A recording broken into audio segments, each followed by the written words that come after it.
Right. I don't know if this is just down to me being so happy that Doctor Who's finally back, but Series 12's been pretty damn good, hasn't it?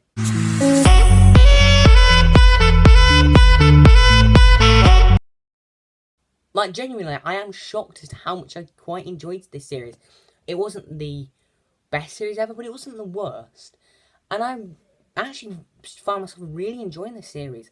And there's been some really great episodes. There's been some not so good episodes. And that's what we're here to talk about today. Because the series has ended, unfortunately.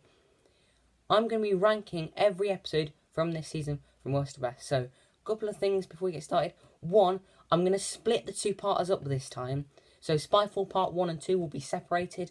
And Ascension of the Cybermen and the Timeless Children will also be separated. And 2, this is just my opinion, so don't get too trigger happy in the comments if your favourite episode is at the bottom of the list. So, let's get started. Number 10, Orphan 55. Now, this definitely isn't the worst episode ever like some people are calling it, but it's definitely not a good episode. It is a bad episode of Doctor Who. There's no effective world building, which just wastes this interesting concept. There's way too many side characters to juggle.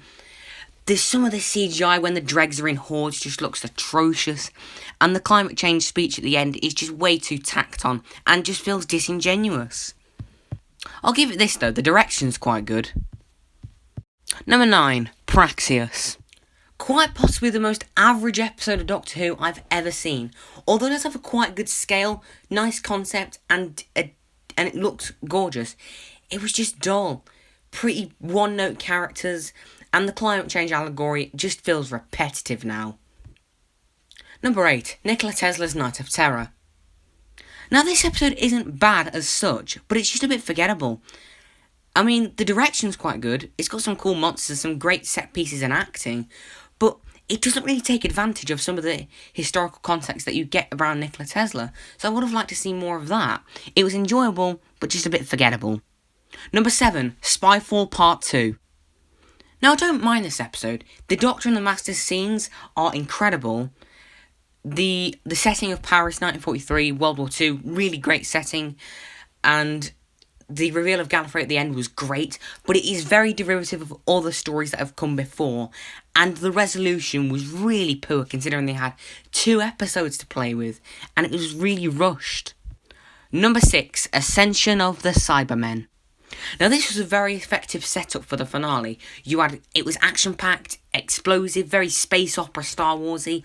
You had some really cool side characters, and the last 10 minutes with the Boundary and Gallifrey and the Master was really cool. However, the Cyberman plot and the Brendan Island plot are just the very definition of tonal whiplash. They don't work side by side. Number 5, The Timeless Children. Now this is a really interesting finale. Jodie Whittaker and Sacha Dhawan were on top form, all the characters were quite memorable. The concept of the Cyberlords I actually really like, and the stuff in the Matrix was really cool. However, I absolutely despise the idea of there being pre-Hartnell incarnations, so I've gone and retconned part of it in my headcanon, and it sort of makes it work a bit better, but still, I hate that idea. Number 4, Spyfall Part 1. This was a great way to kick off the series. It was very much a blockbuster episode with lots of high tense action, some great guest appearances from Stephen Fry and Lenny Henry, who gave great performances. So did the other TARDIS crew. And the reveal of the Master was fantastic at the end. Or should I say, masterful. Number 3, Fugitive of the Judoon. I was really looking forward to this episode because I really liked the Judoon as a villain, and I thought they not only looked incredible, but they also were just really cool sort of antagonists in the episode. You know, Judoon, what the Judoon do. I also thought it had good characters, cool direction. The Captain Jack reveal, although now relegated to fan service because he hasn't appeared since, it was still great to see him back because it's something that you didn't think would happen, but it happened. And Jodie Whittaker was really starting to connect with me at this point.